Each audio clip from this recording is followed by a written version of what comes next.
ফ্যাক্টরির সামনে সকালবেলা গ্রামের পথ ধরে ফ্যাক্টরির গেটের সামনে জড়ো হয়েছে মোড়ল, ভূগোলের স্যার আর গ্রামের কিছু মানুষ। ফ্যাক্টরির মালিক মোহনবাবু মুখে একটা বাঁকা হাসি নিয়ে গেটের বাইরে এসে দাঁড়ালেন।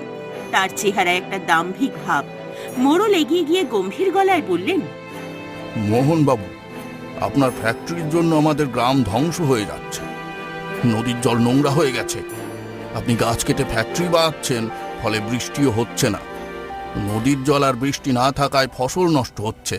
জেলেরা পচা মাছ আর আবর্জনা ছাড়া কিচ্ছু পাচ্ছে না। আপনার ফ্যাক্টরি বন্ধ করুন, নইলে গ্রামটা শেষ হয়ে যাবে। আমি ফ্যাক্টরি খুলেছি ব্যবসা করার জন্য।